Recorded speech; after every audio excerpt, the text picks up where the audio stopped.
አማራ ክልልን ላለፉት 2 ዓመታት ላወደመው ግጭት መነሻው የሰሜን ኢትዮጵያ ጦርነትን ባስቆመው ድርድርና ስምምነት ኋላ ፋኖ በሚል ስም የሚጠሩትን የአማራ ኃይላትን በቀጥታ አለማሳተፉ ያሳደረው ቅሬታ እንደሆነ ብዙዎች ይናገራሉ። የኢትዮጵያ ፌዴራላዊ መንግስት ሚያዝያ 2015 ዓ.ም የክልሎችን ልዩ ኃይላት ትጥቅ ለማስፈታት ማወጅ ደግሞ ቅሬታውን ወደ ለየለት ግጭት ቀይሮት ከጦርነት ያላገገመውን የኢትዮጵያ ሁለተኛው ሰፊ ክልልን የውጊያ አውድማ አድርጎታል። ዘንድሮ ሚያዝያ 2ኛ ዓመቱን በደፈነው የአማራ ክልል ግጭት ምክንያት በማድረግ የግጭቱን መሰረታዊ ምክንያት ያደረሰውን ጉዳትና መፍትሄውን የሚቃኝ ውይይት በዶቼ ቬለ የእንወያይ ሳምንታዊ ዝግጅት ተላልፎ ነበር። በዚህ ላይ ተንተርሰው ከተሰነዘሩ አስተያየቶች የተወሰኑትን እናስደምጣችሁ። ሲጀምር በአማራ ክልል እየተካሄደ ያለው ጦርነት ዋና መነሻው በተለያዩ የሀገሪቱ ክፍሎች በተለይም በኦሮሚያና ቤንሻንጉል የሚገኙ አማራዎች የማያባራ ሞትና መፈናቀል ሲሆን ቅጽበታዊ መነሻው ደግሞ አማራውን ትጥቅ የማስፈታት እንቅስቃሴ ነው። ስለዚህ ከላይ ያስቀመጣችሁት መረጃ በአጠቃላይ መንግስት የፋኖን ትግል ለመጥለፍ አሊያም የውጭው ዓለም በተለያየ መንገድ እንዲያየው ለማድረግ የሚጠቀምበት የማደናገሪያ ምክንያት እንጂ ትክክለኛ ምክንያት አይደለም የሚል አስተያየት ያሰፈሩት ወልደ ሰንበት የተባሉ አስተያየት ሰጪ ናቸው። ሶፋኒ ደግሞ ተከታዩን አስተያየት ጽፏል። እናንተ የጠቀሳችኋቸው ምክንያቶች በኋላ የተጨመሩ እንጂ ዋነኞቹ አይደሉም። የአማራ ኃይሎች ለትጥቅ ትግል ሲያደርጉት የነበረው ዝግጅት ከጦርነትም ሆነ ከድርድሩ በፊት እንደነበር ብዙ ማስረጃዎች አሉ። ከነዚህ ውስጥ አንዱ ደግሞ በጦርነቱ ወቅት የኢትዮጵያ መከላከያ ሰራዊትን ከጀርባ እየመቱ የጦር መሳሪያ ሲሰበስቡ የነበረ መሆኑን ነው። የሆነው ሆኖ በዚህ ዘመን ኢትዮጵያ ውስጥ የትጥቅ ትግል ሀገርንና ሕዝብን በእጅጉ ወደኋላ ከማስቀረት ባለፈ ጠብ የሚል መልካም ውጤት አያመጣም። በትጥቅ ትግል አጋጣሚ ውጤት ተገኘ ከተባለም በቀጣይ እንደተበደሉ የሚሰማቸው ሌሎች ብሔሮች ለሌላ ትጥቅ ትግል እንዲነሳሱ የሚጋብዝ ነው የሚሆነው። ሀገሪቱ እንደ ሀገር እንድትቀጥል ሁሉንም ብሔሮችና እምነቶች፣ ቡድኖችም ሆነ ዜጎች በእኩል የሚያስተናግድ ህገ መንግስትም ሆነ ሀገረ መንግስት ከመገንባት ውጪ ሌላ አማራጭ የላትም። ለዚህ ደግሞ መወያየት፣ መነጋገር፣ መመካከር፣ ልዩነቶች ተፈጥሯዊ መሆናቸውን አምኖ መቀበል፣ የጋራ ትርክቶችን መፍጠር፣ ማጎልበት፣ የጋራ በሆኑ ጉዳዮች ላይ አብሮ መስራት ወዘተ ብቻ ነው የሚበጀው። ዲናሞ ተፈራ መነሻው የብሔር ፖለቲካ ሲሆን ጉዳቱ የሀገሪቱን ኢኮኖሚና የሰው ህይወት ማጥፋት ነው። መፍትሄው ህዝብ መንግስትን ይቅርታ መጠየቅ አሊያም መንግስት ህዝብን ይቅርታ መጠየቅ ነው፣ መታረቅ ነው ብለዋል። ክብሮም በየነ ደግሞ የአማራ ልዩ ኃይል ብቻ እንዲፈርስ መደረጉ አማራዎችን አስቆጥቷል። እኩልነት የሚባል ነገር የለም። ይህ ደግሞ አንዱን ወገን ወደ ተቃውሞ መውሰዱ የሚጠበቅ ነው ሲሉ አስተያየታቸውን አስቀምጠዋል።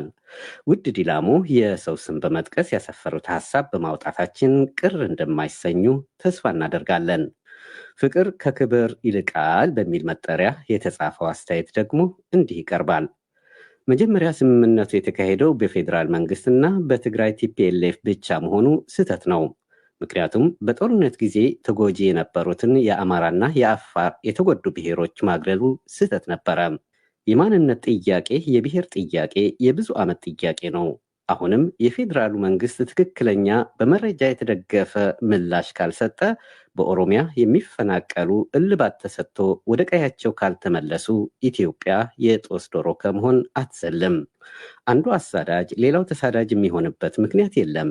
መንግስት ለፖለቲካው ሲል የፖለቲካ አሻጥር መስራቱን ማቆም አለበት። ምክንያቱም ጭቃ የገባበት ውሃ መደፍረሱ አይና የአማራ ህዝቦች ለሰላማቸው በጋራ ሊሰሩ ይገባል ተባለ በሚል ርዕስ በጣቢያችን የተላለፈውን ዘገባ ተንተርሰው ከቀረቡ አስተያየቶች ደግሞ የተወሰኑትን እናስደምጣችው። እርባና ቢስ ባሉት ጦርነት ከሁለቱም ወገን በርካታ ወጣቶች ሞተዋል ያሉት የሀገር ሽማግሌዎች አሁን ሁለቱም ህዝቦች ለሰላማቸው በጋራ ሊሰሩ ይገባል ብለዋል። በዚህ ላይ አስተያየታቸውን ካሰፈሩት ኢትዮጵያ ተስፋዬ በጣም ጥሩ ሀሳብ ነው፣ ቀጥሉበት፣ ሽማግሌዎቹ ክብርና ምስጋና ይገባቸዋል። ሲጀመር የሁለት ህዝቦች ምንም ችግር የለባቸውም። ለዚህ ሁሉ የሀገሪቱ ምስቅልቅል ያደረሱት ከወደ ትግራይም ከአማራም ያሉ በለውጥ ስም የነገዱ ራሳቸው የለውጥ ሐዋርያንን በሚሉ የአማራና የትግራይ ፖለቲከኞችና ኤሊቶች መሆኑ ለማንም ግልጽ ነው። እርቁ ሙሉ እንዲሆን ከልብ ይቅርታ መባባል ያስፈልጋል። ለክቡራን አባቶቻችን ረዥም ዕድሜና ጤና ይስጥልን ሲሉ፣ ፍቃዱ ፍስሐ ደግሞ ፖለቲከኞች እጃቸውን ቢያስወጡ ኖሮ እነዚህ ምስኪን ህዝቦች በእድርና እቁብ እንዲሁም በሐዘንና በደስታ በመተጋገዝ አብረው ይኖሩ ነበር።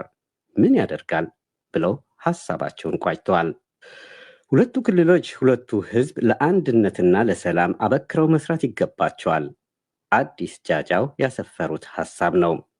ሄኖክ የተባሉ አስተያየት ሰጪም እርግጥ ነው አሁን በሀገራችን ያለው የፖለቲካ ችግር ለማስተካከል የሁለቱ ክልል ህዝቦች ወደ ነበሩበት ማንነት መመለስ በጣም አስፈላጊ ነው። ሁሌም በውስጥ የምመኘው ነገር ስለሆነ ምሁራንም ተጨምረውበት ቀጣይነት እንዲኖረው ይሁን እላለሁ ብለዋል። ናሂል ሱሌ የተባሉ ደግሞ በጣም አሪፍና የሚደገፍ ሐሳብ ነው፣ ሽማግሌዎቹ በርቱልን የሚል አጭር አስተያየት አስቀምጧል።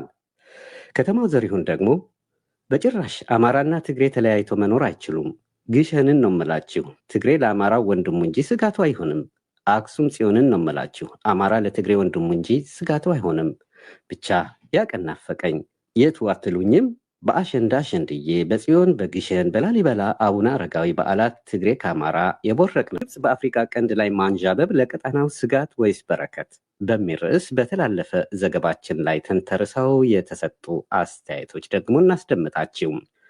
የግብፅ የኢትዮጵያ ጎረቤቶች እየዞረች ሴራ መጠንሰስ እንደው ምን ያህል እንቅልፍ እንደሚነሳት አዲስ ነገር አይደለም።